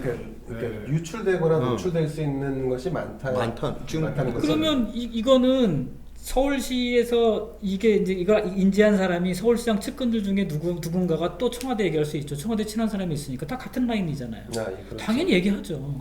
왜냐면 서울시장을 보호해야 되니까. 네, 난 그렇죠. 서울시장을 보좌하는 입장이잖아요. 제가 만약에 서울시장 네. 뭐 예를 들어서 정책보좌관이라 그래요. 그럼 이런 걸 인지했어요, 제가. 네. 저도 이제 라인이 있으니까. 그럼 바로 정무라인이나 어디다가 얘기하죠. 야, 이런 상황이 되는데 이거 좀 어떻게 돌아가는지 봐달라든가 아니면 이거 어떻게 대처해야 되는 거라든가 당연히 요청을 하죠. 왜냐하면 네. 서울시에서 해결할 수 없는 문제잖아요, 이거. 그렇죠. 네, 이거는. 음. 그래서 그런 부분들을 이거 사건이 만약에 저희 쪽에서 벌어졌다 그러면 이거는 그냥 뭐 천지가 개벽하는 일이에요. 그렇죠. 맞습니다. 네. 저게 만약에 사실로 드러나서 언론 일면에 떠봐요. 그러면 국정운영 일단 중단됩니다. 저거 때문에. 저 사건이 모두 다 저기 여론이 쏠려가는데 그렇죠, 일단 맞습니다. 모든 국정운영이 중단돼요. 완전 블랙홀처럼 그러면 쫄로 빨려 들어가는 거죠. 거죠. 다른 것도 아니고 서울시장인데. 근데 제가 이제 이 유출과 관련돼서 주목하는 거는 만약에 이건 뭐 만약입니다만 유출된 정보가 조금 더 늦게 며칠 더 늦게 알았다거나 아니면 경찰이 박 시장의 신변 확보를 할 수 있는 시간적인 여유가 좀 더 있었다거나 뭐 이런 가정입니다만 이게 바로 그날 6월 8일 날 오후 4시 30분에 고소인이 가서 고소인 조사를 받았죠. 그리고 새벽 늦게까지 받고 그 다음 날 이제 극단적인 선택을 한 건데 뭐 이런 일이 벌어지지 않았을 수도 있지 않을까 하는. 근데 이제 그 가세연에서 네. 지난번에 한번 오거돈 시장 그 사건 났을 때 네. 오거돈 그 문재인 대통령한테 청와대에 질문한 적이 있잖아요. 그게 선거 기간 중에 혹시 인제하고 부산에 네. 간 적이 간적이 있는지 예. 그 오거돈 시장을 혹시 그거에서 뭔가 좀 조치를 한 적, 사전적으로 조치한 적 있는지 한번 질문을 던진 적이 네, 있잖아요. 네, 네. 그걸 한번 반출을 해보세요. 여기다 대입을 시켜보세요. 이런 사건 자체가 뭐 이렇게 편안하게 앉아서 조정할 수 있는 사건 자체가 아니에요. 그건 아니죠. 네, 그리고 그건 이런 사건 자체는 시간의 문제지 금방 나가게 돼 있습니다. 이게 쉬쉬할 수가 없어요. 네, 예. 기본적으로 당사자가 있기 때문에 쉬쉬할 수가 없습니다. 예. 사건이 불거졌다는 얘기는 당사자가 불만을 표출했던 거고 당사자가 뭔가 액션을 취했다는 거잖아요. 예, 그렇죠. 그런 이상 이거를 갖다가 감출 수가 없어요. 이미 사건이 시작되면 그 이전 단계에서 조치가 들어가면 모를까 네. 이미 당사자가 이미 마음을 오픈하고 이걸 갖다 연 상태에서는 뚜껑을 연 상태에서는 다시 닫을 수가 없어요. 판도라의 상자를 열어버린 그렇죠. 거잖아요. 맞습니다. 네. 닫을 수가 없어요 이미. 그래서 그런 것들은 뭐 시간을 뭐 며칠 더 이렇게 한다 그래가지고 네. 뭐 이렇게 할 수 있는 조정할 수 있는 그런 것들이 안 되는 거죠. 근데 이 사안이 매우 중차대한 건 그렇죠. 사실이지 않습니까? 엄청나게 중요한 사건이죠. 그래서 아까 말씀하신 그런 그 루틴한 확인이나 뭐 이런 커뮤니케이션보다 국정상황실장이 전적으로 비서실장과 뭐 대통령에게 보고하고 이렇게 갈 가능성은 없나요? 아니 그 사안의 네. 중대성이나 시급성에 네. 따라서 국정상황실장이 다이렉트로 확인할 수도 있어요. 그렇죠. 국정상황실급 네. 되면 시장이 안 되면 시장 최측근한테 바로 확인할 수 있어요. 그렇죠. 네. 사실 확인이 될 수 있어요 바로. 그럼 바로 보고가 되죠 그러면. 그렇죠. 네. 맞습니다. 그러니까 아까 말씀드린 각 층위마다 사실 확인 작업을 벌인다고. 거기 그 레벨에 맞춰서. 예. 근데 거기에 딱 파면 바로 나오게 돼 있어요. 이건 뭐 거의 한 시간 내에 다 끝나는 일이에요. 그렇죠. 몇 시간씩 걸리는 일이 아닙니다. 이거. 맞습니다. 예, 예. 사실 확인에 있어요. 네, 사실 확인 작업이기 때문에 바로 나오게 돼 있어요. 이거. 네. 뭐 경찰청에 이미 들어와 이렇게 인지가 돼 있는 상태에서 확인하는 거기 때문에 당사자한테 사실 확인만 하면 되는 거예요. 그러니까 당사자가 아니라 그러면 그때부터 이제 복잡해지지만 당사자가 시인을 하면 그다음부터는 그냥 일사천리로 가는 거예요. 자, 그러면 그런 그 이제 루틴하게 이루어지는 뭐 확인 작업 뭐 이런 것들이 뭐 있을 수 있다 쳐요. 근데 어쨌든 그 과정에서 이 공무상 비밀일 수 있는 이 중요한 정보가 여러 세계 노출되는 것은 이것 좀 어떤 방식으로든 좀 수정해야 되는 거 아닌가요? 그렇지 않고는 이 고소인 입장에서는 그것조차도 거대한 권력의 어떤 큰 흐름이라고 생각을 할 것 같아요. 위협 혹은 이런 걸로. 근데 이제 지금 이게 네. 그러니까 당사자가 박원순 시장이 이제 자살로 마감함에 따라서 네. 이렇게 이제 어떻게 보면 이제 고소인 자체는 굉장히 좀 그러니까 억울한 상황에 처하는 거잖아요. 그렇죠. 본인이 그 본인의 권리 자체를 다 상실하게 되는 그 피해자인데 그러니까, 또 다른 죄책감까지 또 하나 있는 거잖아요. 그리고 이제 공격도 당하고 막 그렇죠. 그런 상황이다 보니까 그러다 보니까 이제 이 자체가 고소인 입장에서 보면은 굉장히 부당하고 불합리한 그렇죠. 걸로 보이는 거죠. 왜냐하면 네. 이제 권력기관에서 또 권력을 통해서 자신이 행사해야 될 정당한 권리를 다 침해한 거잖아요. 그렇죠. 예. 그러니까 이거는 그 자체로서 의미가 다뤄야 되는 거죠, 예, 사실은. 예, 맞습니다. 그건 그 자체로 다뤄야 되는 거죠, 사실. 한 개인의 정당한 권리를 갖다가 국가 권력이 침해한 거잖아요. 침해한 거죠. 네. 침해하고 굉장히 또 위협적으로 느끼게끔 만드는 거죠. 구조가 돼 있죠, 이렇게. 그래서 우리가 이제 국가에도 제도가 있는 거잖아요. 뭐 불법한 일을 저지르는 걸 배상을 하고 불법은 아님에도 불구하고 피해를 좀 보상을 하고 그런 거잖아요. 네네. 이것도 마찬가지인 거죠. 권력 국정 운영을 위해서 어쩔 수 없다는 입장도 있지만 그래도 국가가 존재하는 이유는 국민 개개인의 권리를 갖다 존중해 주는 게 제일 우선이잖아요. 맞습니다. 그런 측면에서 보면 이 개인의 권리라는 것도 존중할 수 있는 방안을 찾아야 되는 거죠. 대중 입장에서 보면 이 사건이 앞으로 어떻게 좀 흘러갈 건지 그게 좀 궁금할 것 같아요. 근데 뭐 이 사건은 지금 경찰은 어쨌든 네. 공소권이 없다고 하기 때문에 네. 이 고소인과 관련된 성추행 의혹에 대해서는 조사를 하지 않을 거예요. 네, 그리고 조사를 하는 것도 좀 문제가 있어 보입니다. 근데 이제 이 지금 공무상 비밀이라고 하는 것이 유출됨으로써 이 피해자가 아까 말씀하신 그런 권리라든가 아니면 2차적인 피해 아니면 권력기관에 대한 두려운 또 다른 피해죠. 이런 것들은 앞으로 없어야 하는 부분이니까 공무상 비밀이 누설된 과정은 한번 검찰이 한번 체크를 해봐야 그러니까 되지 이거를 일반화시키면 네. 지금 이제 뭐 검언 유착 얘기도 나오고 그러지만 네. 일반화시키면 그냥 제가 무슨 좀 피해를 당해서 이렇게 경찰에 고소를 했어요. 네. 근데 경찰이 바로 바로 그 사람한테 알려줘요. 알려줘요. 네. 뭐 바로 이제 그래서 이제 뭐 이미 뭘 방법이 어쨌든 조소를 네. 하기도 전에 네. 이미 알려주는 거예요 그런 사전에. 상황이잖아요. 그러면 이제 그 사람이 저한테 다른 조치를 취할 수 있는 거잖아요. 그렇죠, 그렇죠. 그 이 공권력이라고 하는 게 그게 그렇게 작동되면 안 되는 거죠. 이걸 일반화시키면 그런 거거든요. 그렇죠. 그런 일들이 우리 일상에 없냐? 많아요. 비일비재하다. 예, 그게 이제 소위 얘기해서 힘 있는 사람, 돈 있는 사람 뭐 이런 것들에 대한 우리 사회가 가진 불만들이잖아요. 그래서 권력기관이 소위 얘기해서 힘 있는 사람, 돈 있는 사람한테 이렇게 기대고 거기다 더 이제 특혜를 주고 이제 이런 것들에 대한 예, 불만들이 예, 사실은 예. 굉장히 네. 많았던 거잖아요. 네. 근데 이것도 연장연장하면 그런 거하고 똑같은 거예요. 그럼 뭔가 조치나 방법이 없나요? 아니 원래 방법은 있어요. 네. 어떻게 돼요? 방법을 취하는데 네. 예를 들어서 지금 당사자 있잖아요. 네. 공무상 비밀 누설이잖아요. 그래서 이 사람 잘라요? 그렇지는 않습니다. 뭐 감봉 처벌하지만 처분할 수는 있어요. 근데 그렇게 끝나는 거예요. 이거 또. 근데 이게 이제 상대가 서울시장이라 할지라도 수사팀에서 더 보고를 안 하면 되는 거잖아요. 어디 위에다가요? 그렇죠. 그러니까 성추행을 한 가해자가 서울시장일 수 있다라고 하는 거, 서울시장이다라고 하는 사실을 꼭 보고해야 되나요? 보고를 안 할 수 없어요. 그러니까 네. 안 할 수 없는 네. 거죠. 그러니까 안 할 수가 없어. 네, 안 할 수 없어요. 네. 그거는 정말 아마 역으로 생각하면 그걸 보고를 안 했어요. 네. 보고 안 하고 한 이틀 뒤에 언론에 나요. 갑자기 빵 터지. 빵 터졌어요. 네, 모르는 상태에서. 아마 그 경찰 라인은 다 옷 벗어야 될 거예요. 근데 보고 안 하면 그게 보고 안 하는 게 수 원칙 있나요? 아닌가요, 원래? 그러니까 뭐 지금 보고를 안 하게끔 하는 게 이제 그렇게 해야 된다는 게 특히 성추행 사건에 있어서만큼은 특히 이번처럼 위계에 의한 성추행이라고 하는 이런 의혹 사건은 보고하지 않는 게 맞죠. 근데 이제 보고하지 않았기 때문에 이게 이제 일반인이면 지금 이제 훨씬 논의가 심플할 거예요. 네. 일반인. 근데 이것이 특정한 어떤 규정이나 제가 이게 뭐 그런 법률상의 약간 그런 것들을 위반할 수는 있겠지만 그거보다 더 상위의 개념이 있을 수 있어요. 이거는 그러니까 법을 위반할 수는 있어요. 근데 국정 운영에 있어서 특히 이 검찰이나 경찰은 그런 부분에 있어서 늘 이제 이 소위 얘기해서 담장을 이제 담장 위를 걸어가는 건데 그게 어려운 거죠 사실은. 근데 이거는 판단을 하는 게 만약 제가 이 위치에 있었어도 당연히 청와대 보고하죠.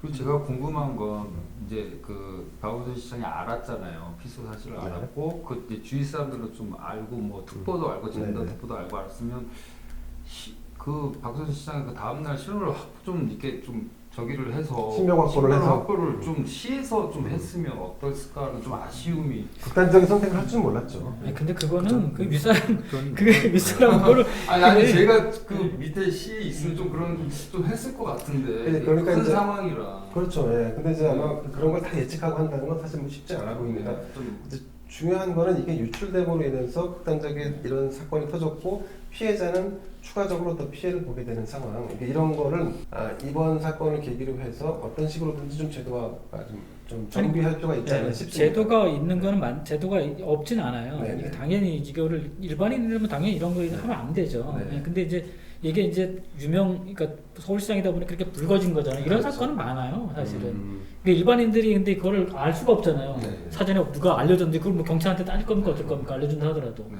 확인할 방법이 없잖아요. 근데 이거는 그냥 이런 사건이니까 국회의원들이 국회에서 상임위에서 질의를 하고 막 그러니까 아는 거지. 나머지는 알 수가 없어요, 사실. 안다면 다 고발하겠죠, 이거. 그렇죠. 형사 고발하겠죠. 맞습니다. 하여튼 저는 이번 이 박원순 성추행 그리고 사망 사건을 보면서 정말 가슴 아팠던 거는 우리 사회에서 공정하고 성평등 주장했던 많은 사람들 있잖아요. 있죠. 이 사람들이 예. 참 얼마나 이율배반적이고 좌파 혹은 뭐 진보적 성향을 정말 가진 분들이 많죠. 사입이 네. 진보였느냐 정말 한마디로 말하면 양의 탈을 쓴 늑대들이다 이 사람들. 오늘 뭐 저기 비유가 대충 다 동물 비유예요. 네, 좋습니다. 좋습니다. 자, 그래서 오늘 가슴이 오늘 그 장어 피해자 넣고, 장어 넣고 정말 늑대. 그 사람 생각하면 저는 왜냐하면 딸을 새 키우는 입장에서 그렇죠. 이게 너무 가슴에 와닿았어요. 그렇죠. 이게 그렇죠. 이 사건이. 맞습니다. 자, 너구리 나왔고 장어 나오고 너구리 나오고 그다음에 양. 늑대까지 나왔습니다. 예, 이건 무슨 동물의 왕국인가요? 12간지 다 나오네요. 네, 12가지까지. 자, 좋습니다. 박원순 시장의 성추행 의혹 사건은 여기까지 하겠습니다. 다음 주제는 검찰과 언론이 유착돼 있다라고 해서 지금 시끄러운 사건입니다. 근데 이제 애초에 제가 이제 이 사건 보면서 참 의아했었는데 MBC가 그 보수 언론과 검찰의 고위 인사가 좌파 유명 인사를 뭐 흠집내거나 혹은 뭐 난처한 상황에 처할 수 있는 보도를 하기 위해서 짬짬이를 했다. 그런데 그 MBC 측에서 보도를 할 때 뭐 이렇게 동의 구하지 않고 몰래 가서 촬영도 하고 말이죠. 어쨌든 그런 사건이 불거져서 채널A 이동재 기자가 이제 구속됐습니다. 구속됐고 한동훈 검사장은 지금 이제 한직으로 지금 발령이 나 있는 상태인데, 근데 엊그제 또 KBS가 또 요즘 MBC, KBS가 뭐 오보를 많이 하는 것 같아요. 예. KBS가 또 이동재 기자와 한동훈 검사장의 녹취록을 입수했다면서 대화 녹취록을 입수했다면서 보도를 했는데 실제로는 녹취록을 입수하지 않았고 그 내용도 틀렸다고 합니다. 그래서 이제 그 내용이 틀린 거는 이동재 기자, 지금 구속돼 있는 이동재 기자의 변호인 측이 녹취록을 공개를 했어요. 그래서 쭉 보니까 거기에 뭐 그런 거 하다 한 건 걸리면 되지라는 정도의 발언, 이게 약간 모호하고 이중적인 표현이긴 한데, 이것도 제가 볼 때는 검사장 입장에서는 이제 연차가 낮은 기자들을 상대로 해서 뭐 열심히 하면 그래도 뭐 기사거리 생기겠지 정도의 얘기를 한 거 아닌가 싶고요. 그 문맥상 보면 유시민과 관련된 얘기를 계속 끄집어내기 위해서 이동재 기자와 동행했던 백모 기자가 이제 대화를 유도하는데 한동훈 검사장은 이제 일체 거기에 대한 언급하지 않았던 걸로 지금 보입니다. 그런데 이거를 KBS가 공모 혹은 유착한 것처럼 해서 확정적으로 보도를 했다가 엊그제 또 다시 사과 방송을 했습니다. 저는 이제 지금 이게 보수 성향의 언론, 그다음에 KBS, MBC, 검찰 막 엮여서 막 돌아가는데, KBS는 그러면 정부 출처원들과 유착되어 있는 거 아닌가? 하여튼 유착의 유착. 또 다른 관점에서 보면 다 유착인 것처럼 느껴지는 대목이 있습니다. 그러니까 이거는 한마디로 검은 유착이 아니라 네. 권은 유착이다. 권언 유착. 권력의 주선 데스크가 이 권력의 사주를 받아가지고 지시를 거부할 수 없는 신입 사원한테 시켜가지고 정권의 눈에 가시인 이 사람을 빼내려고 한 공작 정치다라고 의심이 듭니다. 아, 예, 의심. 아, 깜짝 놀랐네. 아, 자, 그래서 권은 유착이다 근데 이거는. 이게 조금 더 본질로 한번 가볼까요? 사실 검찰과 보수 언론을 대하는 보수 성향의 언론을 대하는 현 정권 혹은 현 정권과 가까운 언론, 현 정권과 가까운 권력 이 사람들과의 그 대결 구도처럼 보여요.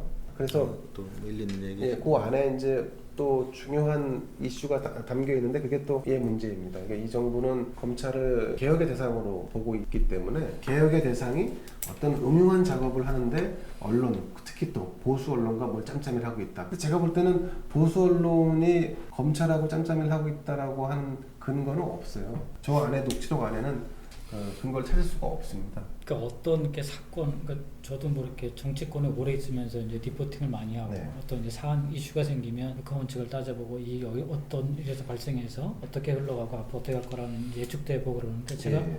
제일 관심 있게 중요하게 생각하는 부분은 뭐냐면 이것이 일상적이고 상식적인 일인가 아니면 일상적이지 않고 비상식적인 일 이것이 어느 정도의 선을 지키는 것인가 아니면 선을 넘는 것인가 그러니까 용인될 수 있는 수준인가 아닌가. 그래서 최근에 소위 얘기해서 저는 쭉 이 흐름을 그러니까 조국 사태 이후로 이제 지금 현재 이 정부가 이 소위 권력기관을 중심으로 해서 언론과 권력기관을 중심으로 해서 벌어지는 일들을 보면 굉장히 비상식적이에요. 이게 미친 짓들을 많이 하고 있어요. 그러니까 좀 추미애 법무장관이 하는 것도 미친 짓이고 일상적이지 않잖아요. 상식적이지도 않고 지금 방송에서 지난번 조국 사태 때 그 SBS인가 어디는 헬리캠까지 띄워가지고 네, 하지 맞습니다. 말아야 될 맞습니다. 지역에서 헬리캠까지 네. 띄워가지고 무슨 100만이 모였는 이런 걸 예. 보도해주잖아요. 집회 관련돼서요? 이것도 과한 거죠. 뭔가 하지 말아야 될 짓을 하는 거잖아요. 지금 MBC, KBS도 마찬가지예요. 네네. 근데 여기서 가장 본질적인 좀 왜 이런 미친 짓을 할까요? Why? 왜 이런 미친 짓을 할까요? 이 사람들이. 뭐 어떤 진영을 대변하기 위한 그 행동 이건 하나밖에 없어요. 제 경험치에서 하나밖에 지금 권력을 보호하자는 생각밖에 없는 거예요. 권력을 보호하기 위해서 이 짓을 하는 거예요. 아이고 지들이 권력을 보호해. 그럼 왜 권력을 보호해야 권력을 되느냐? 비판해야도 여기서 권력이란 게 뭐겠어요? 권력의 상징은 대통령이잖아요. 정권이죠. 네. 네. 그럼 그럴 만한 일이 있다는 거예요. 그럼 이거는 반증이에요. 그럼 이거.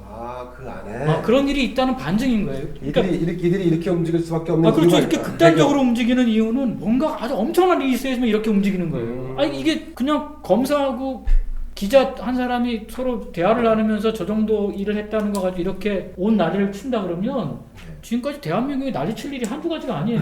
무궁무진하죠. 네, 저 정도면. 예를 들어서 JTBC 이 건 지금 태블릿 PC 지금 네네. 변희재 전 의원이 지금 붙잡고 놀아주고 있는 거 JTBC하고 태블릿 PC 건 보세요. 네, 그거 지금 다 무슨 뭐 거짓말이라고 드러나는 게 한두 가지가 아닌데 맞습니다. 그거야말로 무슨 뭐 검언 유착에 뭐 권언 유착에 뭘 유착 안 된 게 없어요 거기는 말 그대로 그게 만약 사실이라 그러면 네. 그러니까 그런 거 지금 방통에서 다 넘어가요 다 넘어가고 있어요 지금 현재 그런 거 근데 이 문제 가지고 지금 그래서 좌파 언론과 권력과 법무부 아주 총동원돼 가지고 이 문제를 지금 벌써 반년 이상 넘게 끌고 오는 거예요 지금 현재 네, 이게. 진흙탕. 신라전 사건 터진 지 맞습니다. 한참 됐잖아요. 맞습니다. 네. 이거 왜 그럴까 싶은 거예요 계속 이게 어떻게 보면 심플하잖아요 이거 네. 별건도 아니에요 그냥 이게 통상적인 일이에요. 맞습니다. 기자가 취재원을 통해 가지고 취재하고 네. 기자 입장에서는 어디든지 조사할 게 있으면 조사하고 이런 거잖아요. 그렇죠. 기자 네, 맞습니다. 거니까. 네. 그리고 검사하고 언론 출신 뭐 저희도 국회의원들 모셔보지만 정치인들하고 언론하고 대화하는 거랑 똑같아요. 이런 식으로 대화하는 거죠. 맞습니다. 근데 이게 무슨 엄청난 일인 것처럼 이렇게 난리 법석을 떠는 거예요. 그럼 검찰을 왜 이렇게 얘네들은 자기네들을 충실한 충견이었던 검찰을 왜 이렇게 죽이려고 그럴까? 마음에 안 드니까 그렇겠죠. 마음에 안 든다고 그렇게 하지 않아요. 왜냐면 검찰이 무서운 게 있기 때문에. 아, 네네. 검찰하고 일전을 벌이는 거예요 지금 현재. 현 검찰하고. 네. 그럼 뭐예요 그러면? 이건 생사결이에요 생사결. 그럼 사생결단이네. 그러니까 살고 죽는 문제가 아니라면 이렇게까지는 안 해요. 영화에도 많이 나오거든요. 그럼 여기 그러면 이게 드러나지 않은 장막 뒤에 뭐가 있네. 서로 지금 엄청난 지금 내공을 실은 그 보이지 않는 마음의 심도, 마음의 칼들이 왔다 갔다 하는 거예요. 그렇죠. 사활이 달려있는 네. 뭔가 있는 거고. 그거 아니라면 이게 설명이 안 돼요 기본적으로. 그렇죠. 나는 그 KBS 이번 보도 보니까 좀 이상하더라고. 어떻게 저게 통과가 돼서 보도가 될까? 저 정도면 방송사 문 닫아야 되는 거 아니에요? 아니 저거는 그러니까 진짜 채널 A도 공작이잖아요, 지금. 채널 열심히 A도 들어요. 지금 채널 A도 지금 그 존폐이게 놀렸잖아요. 예. KBS 좀 문 닫아야 돼요 저거. 수신료 저거 대대가 공영 방송이잖아요. 수신료 환불해 주나? 공영 방송도 아니고.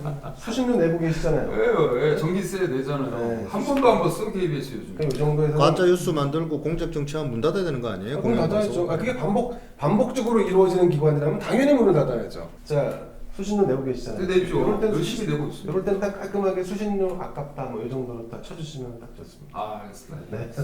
네. 수신료가 아깝긴 한데 네. 대중 입장에서 검은 유착은 관심이 없어요.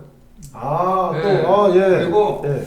예, 영화를 제가 이제 시나리오 쓰고 영화를 위해 감독이 꾸미고 이제 네. 그렇지만 영화에서 많이 나오잖아요. 그러니까 아, 사람들이 많이 많이 나오죠. 나오죠. 언론과 검찰과 그렇죠, 많이 뭐, 나오죠. 예, 맞습니다. 예. 근데 이게 나오면 영화 망해요. 네, 흥행 아. 창피해요. 어렵거든요. 아니 지난번에 흥행한 영화 있었잖아요. 내부거래. 내부거래. 그러니까 몇 개 없잖아요. 그런 영화들이. 그러니까 이런 내용이 나오면 대중들이 싫어한다고요. 관심이 없어요. 그래서 LA 컨피덴셜 뭐 이런 것도 있었잖아요. 예. 잘된 영화. 근데 딱 나온 생각나는 게 없잖아요. 이런 시나리오를 잘 안 써요. 대중들은. 시나리오 시연을 못 써가지고 피하는 거 아니에요 지금? 그래서 이제 프로가 좀 약간 일반화. 그래서 예, 오히려- 대중들은 솔직히 얘기하면 저는 이거 관심이 없어요. 그렇군요. 또 관심이 전혀 없어요. 만약에 관심이 없으면 네. 도대체 무슨 얘기 하는지도 몰라요. 네 맞아요. 맞아요. 나도 솔직히 관심 뭐 없는데. 관심 없어요. 그리고 뭐 영화 보면 언제든지 나오는 얘기고 뭐 자기네들끼리 리그지 대중들은 저 관심이 전혀 없습니다. 자, 그래서 오늘의 안건은 이 검언 유착 사건의 안건은 정권을 비호하는 어떤 세력 집단, 또 언론이 포함되어 있죠. 여기와 이 검찰을 중심으로 한 이 제집단, 이 양집단이 뭔가 사활을 건 우리 눈에 지금 보이지 않는 사활이 걸린 뭔가가 있다는 거죠.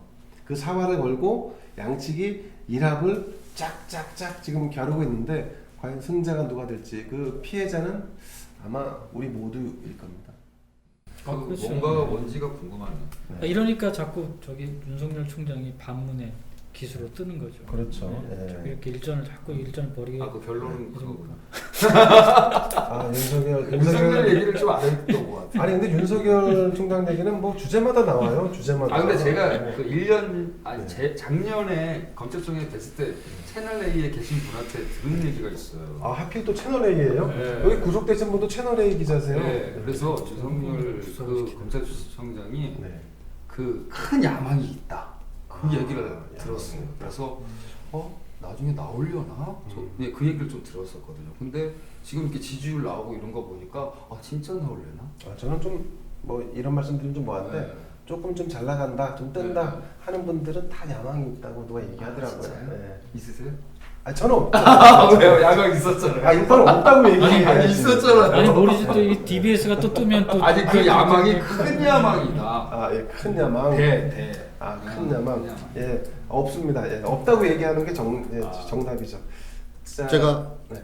하나 궁금한 게 있어서 그냥 한번 예, 최 물어보세요. 대표님- 네. 아니에요 우리 세 분한테 네. 어쨌든 지금 유신 50 때보다 더 무섭게 지금 하고 있잖아요. 뭐 공적 정치라고도 하고 뭔가 척결하기 위해서 뭐 총살도 하는 것 이루어지고 같고. 있죠. 이게 총만 안 들었지 정말 그 독재 우리 시대로 간 것 듯한 뭐 이런 상황인데 우리 사회의 지식인들 예전에는 지식인들이나 시민단체나 이런 데서 나서서 지금 이런 것들에 대한 발언을 하고 소신 발언을 하고 했었는데 요즘에 왜 안 할까요? 그 당에 가서 얘기하셔야 되는 거 아닙니까? 그러니까 우리 당도 마찬가지고 네. 뭐 하여튼 그러니까 좀 궁금해요 그게. 제가 최근에 읽은 책 중에서 되게 지식인이라 그러면 이게 뭐 제가 일부러 그런 거지만 되게 이공계는 빠져요. 네. 이공계는 빠집니다. 지식인이라고 원래 지식인이라 그러면 이공계는 빠져요. 약간 엔지니어죠. 네, 그거는 관점에서 다르다. 보는 이게 거죠? 되게 지식이라 그러면 인문, 사회, 철학 뭐 이런 쪽으로 가는 인문학, 거예요. 철학. 인문학 쪽으로 가는 거예요. 그러면 우리 사회에서 그동안에 나름대로 이렇게 좀 지식인 사회에서 그런 것들을 케어해 왔던 사람들이 이제 경제학자들이 주로 많았어요. 그다음에 이제 정치학자들이 좀 일부 있었어요. 근데 우리 사회에서 좌파 쪽 얘기를 안 하면 인문 사회에서는 밥벌이가 안 돼요. 그래서 한번 보세요. 문화예술도 그런 거 아닌가요? 문화도 똑같죠. 네, 네. 밥벌이 안 됩니다. 네, 맞아요. 밥벌이 안 됩니다. 그건 인정합니다. 예, 예. 이게 굉장히 중요한 문제예요. 근데 이게 왜 그러냐면 1920년대에도 똑같아요. 일제시대에 아니. 이제 유럽에서 이제 소위 사회주의와 이제 소위 1917년대 볼셰비키 혁명 이후에 이제 소위 공산주의 운동이 벌어질 때 왜 이게 지식인 사회를 통해서 확 확산되기 시작하냐면 이게 자리가 직업이 돼요. 이게 자리가 직업이 된다. 자리와 직업이 되는 거예요. 예, 예. 그 전까지는 운동가들이 이걸 했어요 주로. 1910년대까지는 주로 현장 운동가들이에요. 노동운동가 뭐 이런 사람들이에요.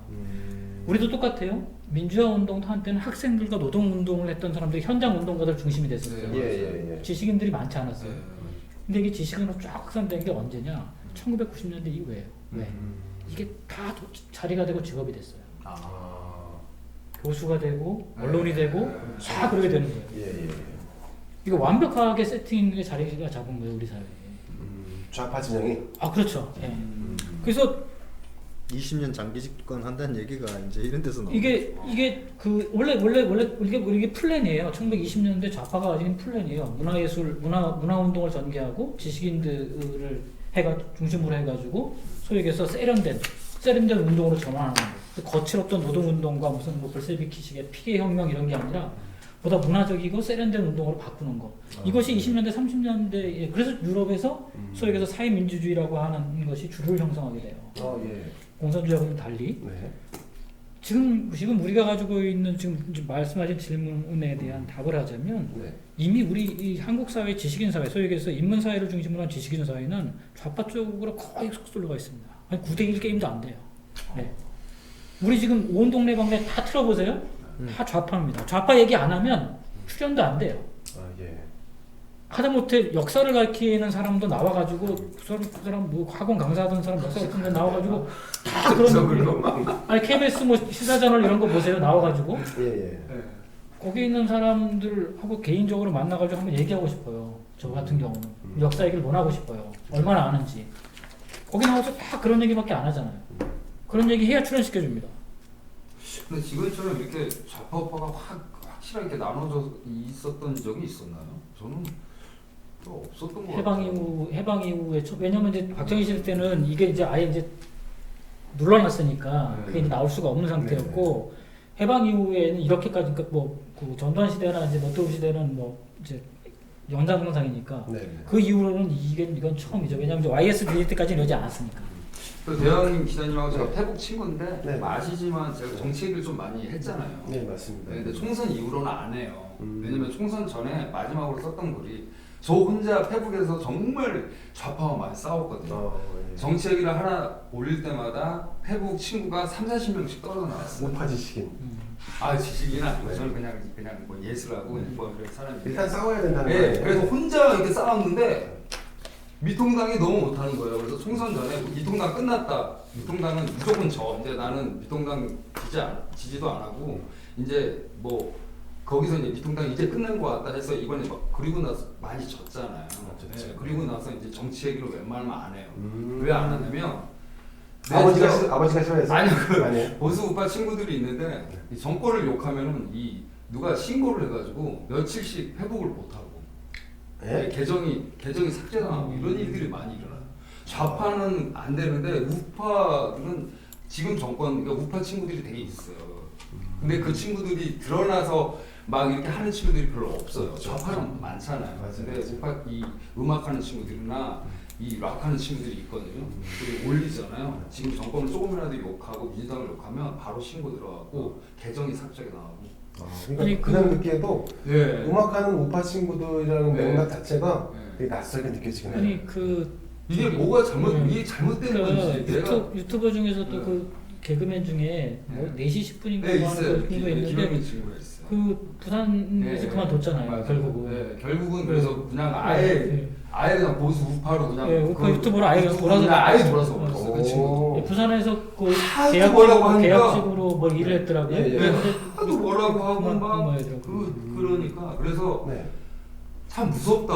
나는 내 페북에 내가 내 정치적인 얘기, 뭐 논평, 뭐 이런 걸 뭘 하더라도 할 수 있는 거잖아요. 자유민주주의라는 거. 예. 근데 그것마저도 이 쓰는 게 좀 무섭고 하기 싫다. 근데 이런 시대가 지금까지 좀 있었나? 지금 강현정, 강프로에게 제가 전적으로 공감하는 이번 기회를 통해서 좀 적극적으로 좀 해야 될 게 뭐냐면 소위 해서 이제 좌파라는 소위에서 민주화 운동 세력들이 그동안 자유, 민주 이런 걸 갖다가 인권 이런 걸 강조했잖아요. 사실은 그렇죠. 다양성이거든요, 이게. 네, 네. 그거를 공격을 삼았어요. 왜냐면 권위주의 체제를 무너뜨리기 위해서. 그렇죠. 근데 이 사람들이 추구했던 게 이게 아닌 걸로 드러나는 거예요, 지금 현재. 이 그러니까 확실히 네, 민주주의 위기가 온 거예요. 이게 목적이 아니에요. 그럼 이 사람들 목적은 따로 있는 거야. 네. 자기들의 생각으로 줄 세우게 하는 거예요. 자, 내가 볼 때는 전체주의라고 봐요. 전체주의로 가고자 하는 거라고 봐요.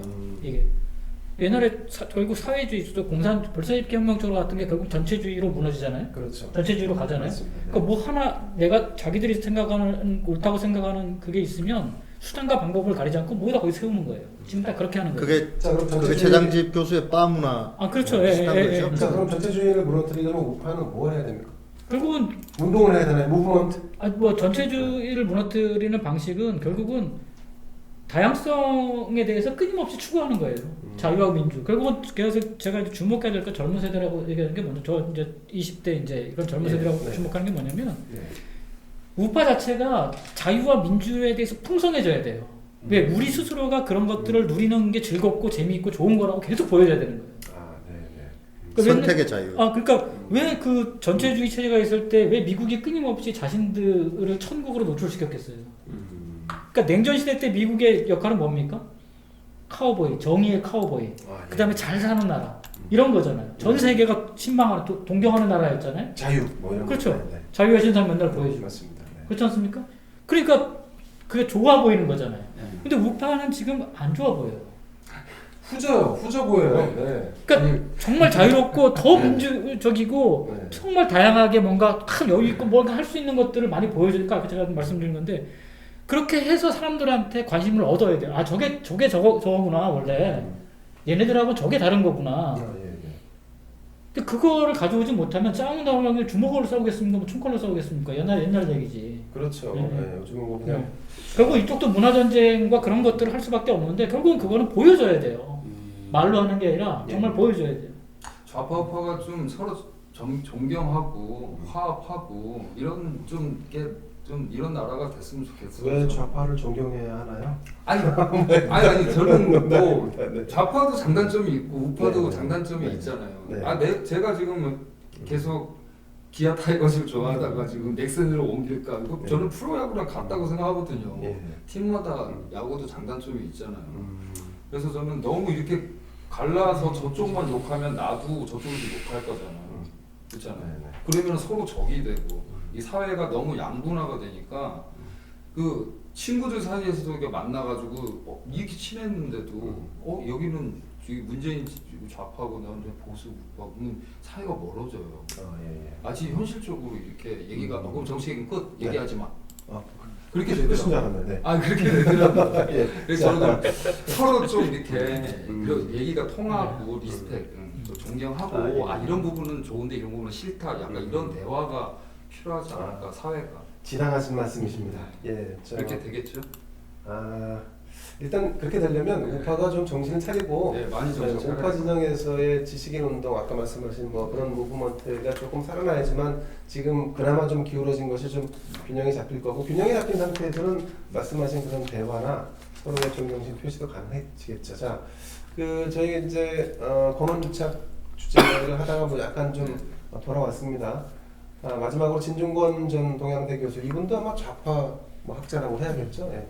이분이 페북에 올린 글 소개하고 마치도록 하겠습니다.